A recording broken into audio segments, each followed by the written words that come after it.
One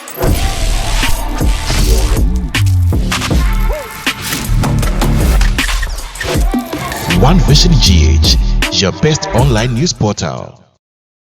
Kasiabobre ena asubiemu ewo One Vision GH kasafide kese yeso Ghana de shimama memamu na amakwa ababiema de mobile fidi kese yeso emra subiemu sense menan bi asisi ewo my Ghana mu de bedise mu behunu na mobati a One Vision GH ya jibrabo abo anu biem no boso mfa hwene pa amonu jemfo asede abribia me ye no medi ama ne boy beso mo se ne be ya ba bibia mo obia no mosmo beti na mu behunu de ekọ na nsemenan ya mprempre medi mu ama ne boy beso mo no Medibedi Kafi asie Edefi Office of the Special Prosecutor.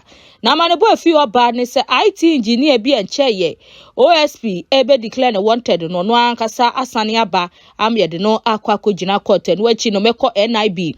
Na manebo afi oba ne se Dr. Hassan Ayariga wodi owura bi a wono eya latani na chese Nigeria ni a woso ye Igbo king ewo Ghana wacho ne ho krata tetente akoma NIB ama manebo chese wo mo achi no meto ansem no so ewo doma akropon no emu na manebo afi oba so NSC akwa Ghana National Fire Service wamu ninkania Ghana ambulance ye oho wamu eninkania denti a netko akwa kotwam aden ya enusumu twemu ebeba wo court nsemu so ofan prosecute court no won crime ahyesa brante bia wanya mfie aduonunum 25 years mfie makomakudu 9 onkonkotwa ewo afiase midin edi ahwenepa amonu jemfa fabusia amane bonu enie Adish ameshaka siebono ase Edefi OSP na chese Office of the Special Prosecutor na manibo efi ho bani se Orara Fair Mensa aka Odoi July bosumi ewomi ne da na etoso wotwe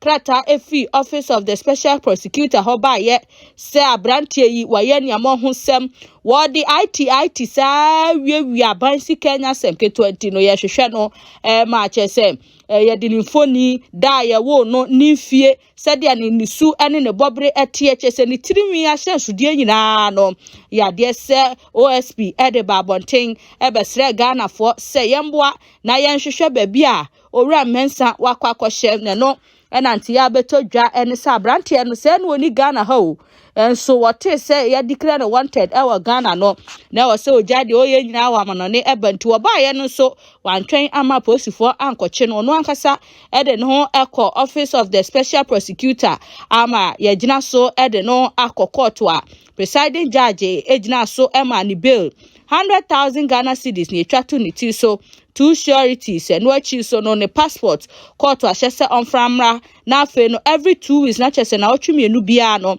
onfa ne ho enkonko kire na ehun se owaha na de ntia Office of the Special Prosecutor wo mo declare Abrantia Raphael Mensa wo mo declare wanted and say we use public office for no any private benefit any wo the minimum IT any obowura system a na wo twe de obetwe no etiamra oba Ghana ha Criminal Offences Act in 1960 Act 29 Section 202 and Section 179CA ni etia etino de waye no na se de waye no eno ana ama ye declare no wanted into ono a waretene na chese wo hwese de ekono eni baabi a wo hye na ama no ne so de eba seyi na Ghana ban tworo kope waso betimi ayehye into ono a de ne ho aba mia na mekwa me ho asem de move pay bi a monfanya me ai Raphael said de obi pia no Ghana ban pe bia no wonfa enye ni to ono ade ne ho aba se waye krado se hwehwemu bia na Special Prosecutor eye no obeboa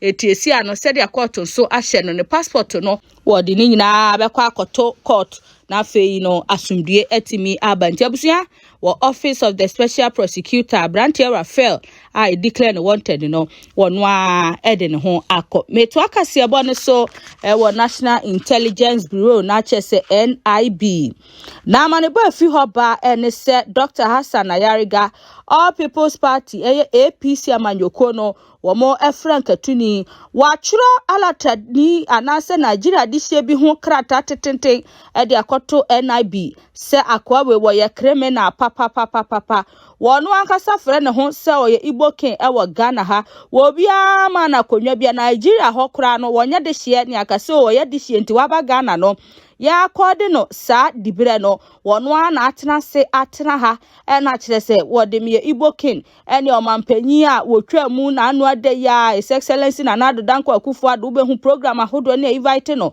na anu ade ya His Excellency John Dramani Mahama ba ekura no eno so dwumadi akɛse nketewa nyina be hu nase watimi atutu ne nampampa ene wakɔpim so otumfo se tutu ababi ɔtɔsomenu Asantema hene wakɔ no kyɛ sɛ functions akɛse dwumadi akɛse ubehu oba no atutu atata ne manfo di nachi adaya Igbo king eno na Dr. Hassan Ayaga kyese sa akwa no ye criminal se Ghana for ya me ani ana hɔ a kwan ode ye befa so no ye behu no na Igbo no aba be ya another tribe na kasa I wa Ghana hafi se akwa no adwe wɔ ne tirim ne se opese wɔkɔgye asase yantam 50 acres of land na otu hodi Igbo kingdom nti oya Nigeria ni bia na opese wusi dan a ɛhɔ na abɛkɔ akosi nti kakrakra na ochichiri kuro kakrakra na ochichi kuro niema ekoso Nigeria for ye sebi maaya Nigeria adehye ya womo eba sebi producer tutu bra na omobo no wono ene start sa de no ba Ghana no cassette ena no woton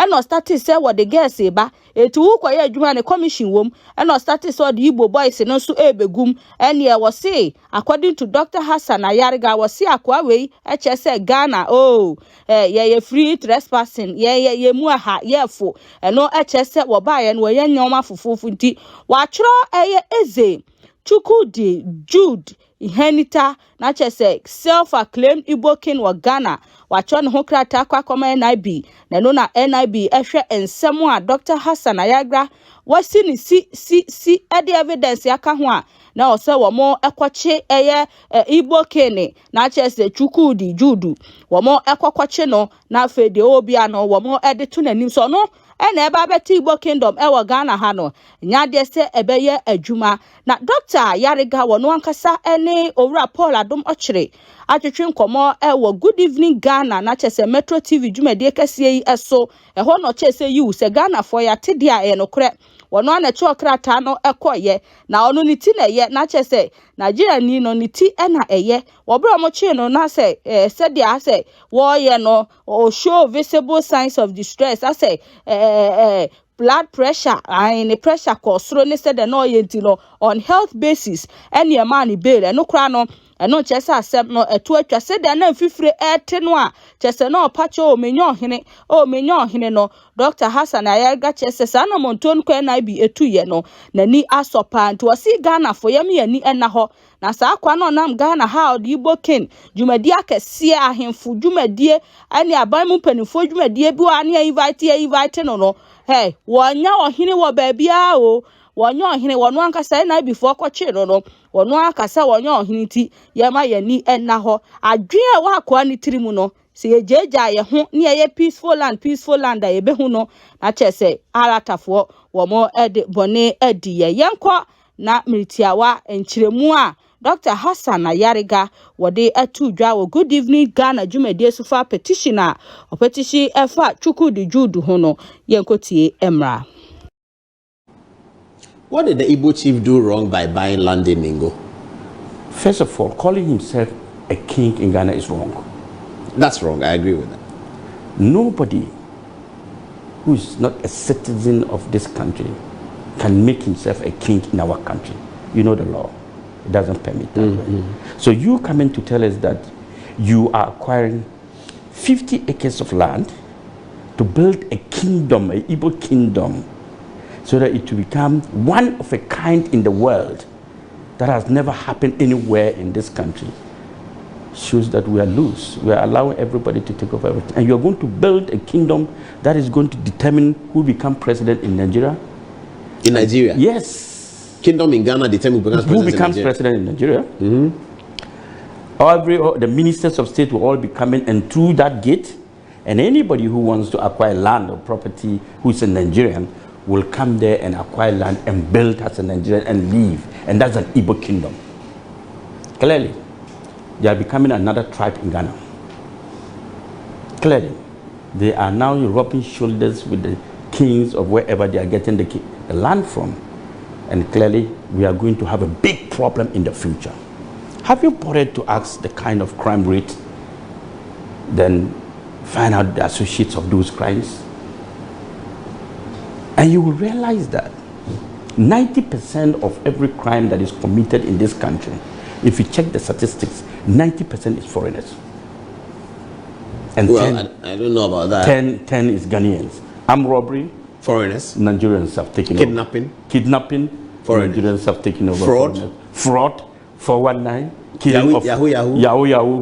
what do you call it, scams and everything. Fraud boys. Fraud boys, they've taken over, they've manipulated the system. They are now the hierarchy of our nation in terms of anything. Right now, they are even killing landlords. They come, they rent your house, one person shows his face. Then 30 come and live there. Then 30 come and leave. That's true. I hear that quite a And lot. when you joke, they kill you. Our ladies, they are killing them, using them for their so-called rituals. Very soon, if we allow such a kingdom to happen, you will be registering missing people in this country every day. Look, we are not against settlers. I am not against settlers. We have Yoruba settlers here. We are living happily with them. We have Hausa settlers. They are living happily with them. We have Zambarama settlers. They have even lived with us for a very long time, and they are now part of. There's Lagos Town in Accra. Yes. And there's Lebanon House in Accra as well. So the point is that, are we selling our sovereignty to the Nigerians? You know, Igbos, they are called Inyamuri. That means? Inyamuri, Hausa, they are calling them Inyamuri. Even in Nigeria, they are not welcomed by the Hausas and the Yorubas. And let me be So what report did you give to the police? You remember when this incident happened, I wrote to the NIB and the National Security, telling them to, and then Land Commission and all that, to investigate into the matter and to strip him of the title king. He cannot be comparing himself to Asantehene and all that. And funny enough, this king, or whatever we call himself, finds his way of dining with NDC and MPP. You realize all Well, there's some videos that will be putting up. Please show us some of the videos. Yes. Well, the story is that he was a big contributor to political campaigns. But not, that can be his problem if they are not arrested. There you see him over there. Yeah, and look at this one. Yeah. In this country. But this is long ago. This is not recent. This is recent. This is his not kingdom. recent. This 2025. This is before election, I think. This is before election. Yes. But what is wrong with this and today? It's the same story. Yeah, It but doesn't he got change. endorsement from political leadership. That's the point I'm making. Oh, okay, that's what you are making. Yeah, that's Johnson Asiedu Nketiah, Sitting down there. the chairman of the NDC. Why? Seated right there. Does it make it right?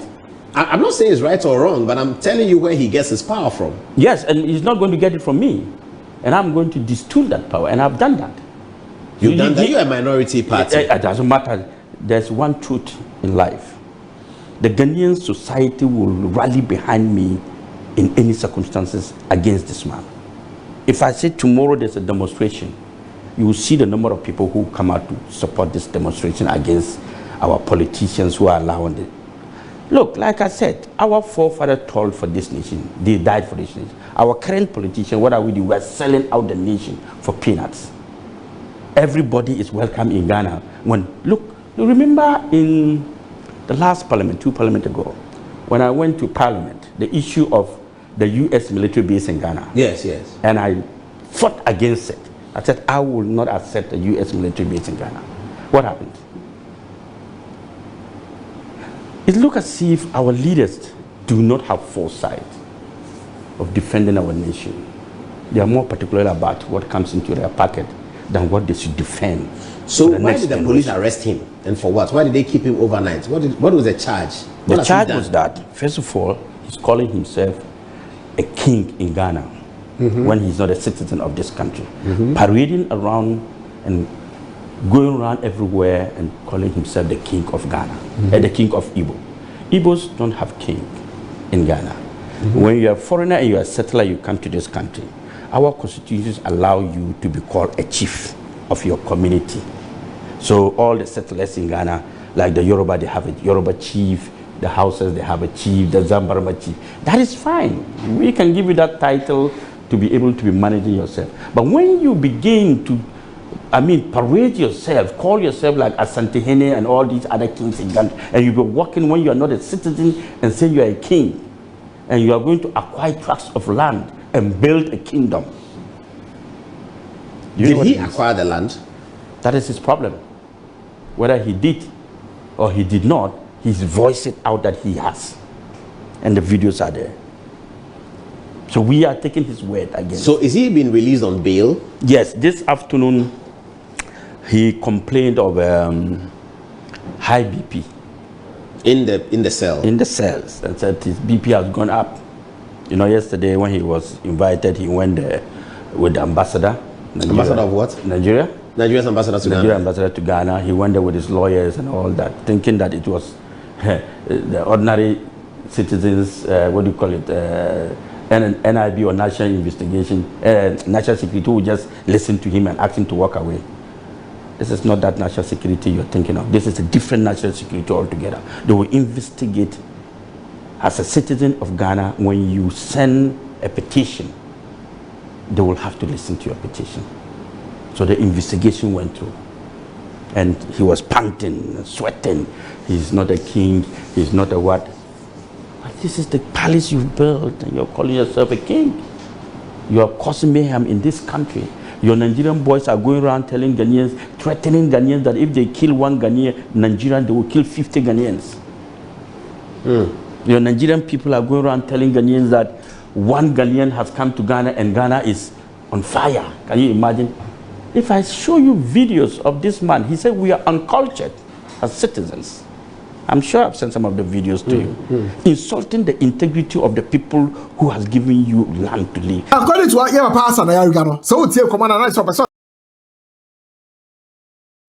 Ebusi Hamesan so Emma Makwa Babie Munti All People's Congress Amayoko APC Dr. Hassan Ayariga omo Frank Atuni ene Paul Adom Ochre ene ekotie wo mo na chese de wo kan se sa Igbo ken ene wo ba ne hontade ene chese sika ene sede a wono ane manfo ebebo ni se ne sede ebebo ne mrane no wonyo ohini bia wa Ghana ha o wonyo ohini so chese wonyo ode hia wa Nigeria memu yenim ni ba bia Nigeria ho no ye cassette ne din bepie mu ha ena sebi wafa kwan bi so a wode anya kakra fi se ye tua di usuma no ai Nigeria for ni bofo na ode o maba Ghana ha no omkoye o madwuma no akoye o mu deals na ne percentage wom tie no ena chese wode asiesie ne ho a waye kunta no ti according to Dr. Hassan Ayariga wo chese Ghana ampanifo ma o mani na ho na akwa we enya to eye sa 50 acres of land no start se wotwa ede ama Igbofo no a Igbo kingdom no ebenya abaso one vision GH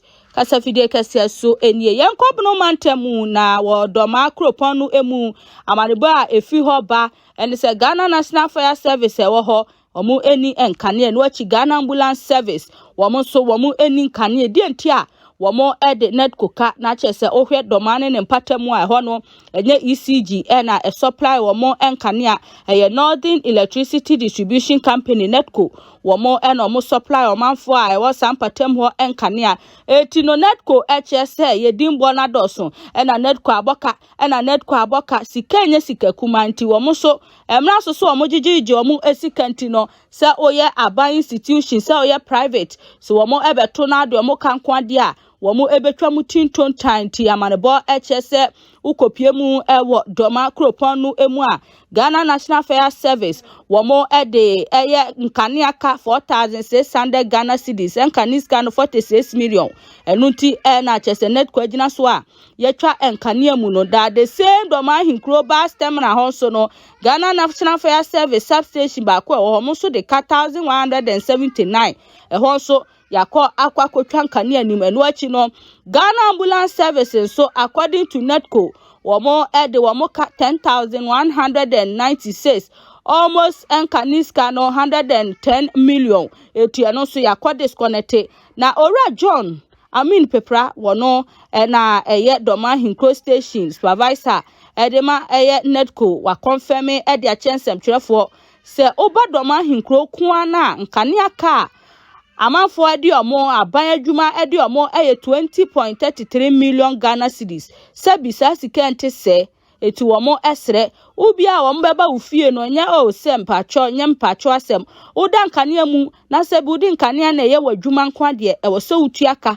saa afo no mu entua nkanea ka no mu ne edum nkanea womo didi o matem kra kese na ne edum nkanea na enso bekom no na afe kra no na wontua nkanea enuti ana wontua nkanea ka enuti no owura pepra eche se womo anya bi kra no eka no 20.33 million Ghana cedis omanya mukura na nye 80% into omani abra womo dan womo eka amane boche se na doma hinkro Presbyterian Nursing and Midwifery College no so na womo edeka na womo edeka 30,000 Ghana cedis enkaniska 300 million aba ma chese omo so ekotwa omo kania musu nhira nka nyame amane bo echese o womo etimi atuamu fa kese na amasesi ano enkania enso ewo suku mu honti no wokọ doma ahinkro substation netco a womo adwuma omo eno no ti no si ade ayeka ayere esi ano ECG enamfa ejeje ne de no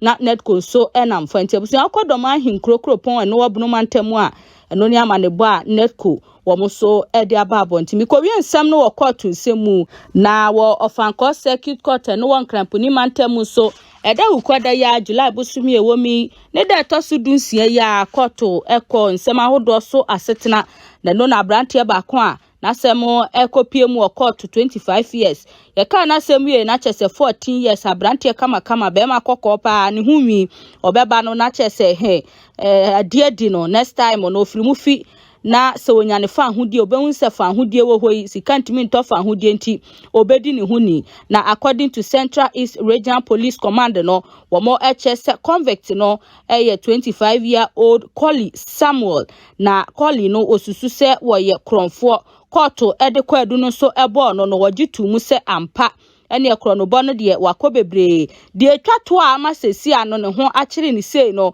amanebo chese July bosumi ya yewomi ne da na etosudu anopa no numbo pa ho simaduasa 5:30 am ewiemu atete kura na chese same obo modern twese kansi awura bi eso ewo Golden Pride Preparatory School no ewo Millennium City na chese Gomua East Mensi no emu amanebo ekire se wo brab awrano Collie edese kan esi ne so a woje ne bag efi ne nsam no wansa na chi ankofi ankosu ane wode asem no ekwokodan posifo naja ene iPhone yi ne track yi na chese wo mo track phone na chese awura no na oyusu iPhone 16 Pro Max nya boketo sika esanso ehye ne bag mu anenye sika kumanti no wo bra awura ne de asem no kodan posifo no ene saada no atemfo na same obosa akro no saada no an ye track en English amafro no eyebro no ba ko no so enkran ene ne ye kodo ano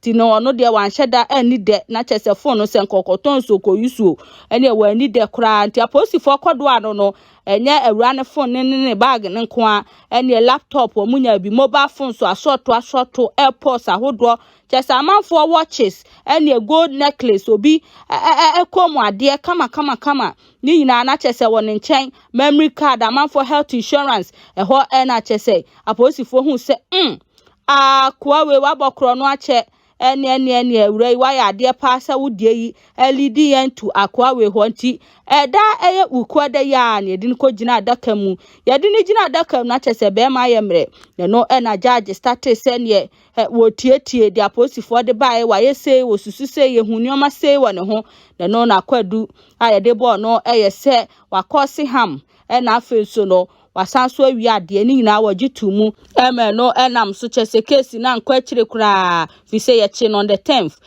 no ko gina adaka mu on the 16th na chese wa ma police fo ambre enye remand ko remand bia bra bia bail nsem bia eti wajitu mu no na chese judge ma no fie du 9 14 years se onkonkotwa ewo afiase na court initially no court eman 14 years imprisonment for robbery na chese kronobo no na 5 years for causing harm tika okabomu a 19 years na emo mu no court share se sa 2 sentences no ebera ne concurrently no ekire se nyade so obekoni mienu obekọ 14 no epe obedi kan akọ kese na ewo mu no no 14 no ana so obekọ kese na ewo mu no sa ena emra no che se koba se obi eye bone na ye cheche eye na temu ni mu se o wakum nipa ye ma no mfiedu wa wi ade ye ma no mfiedu wa ye se ye ma no mfiedu a ana se ye ma no mfiedu no mu a na se court de ka ho se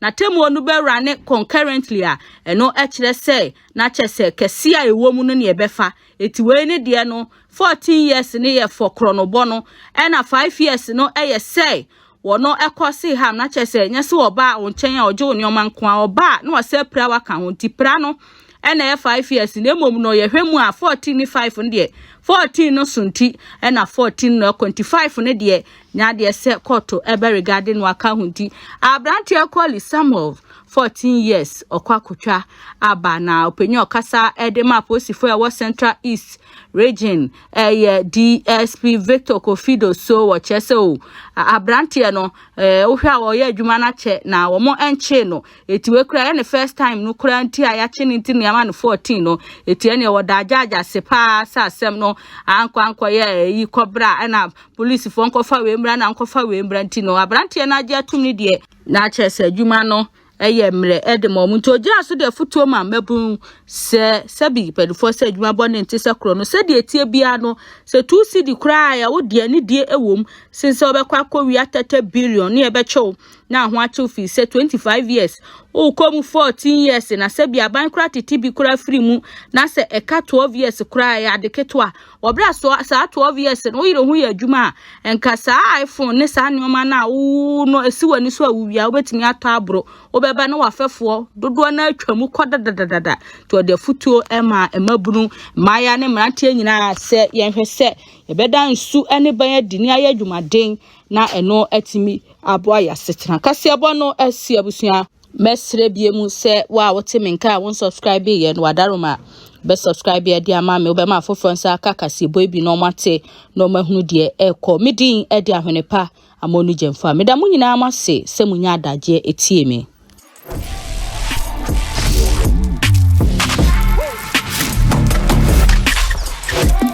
One Vision GH, your best online news portal.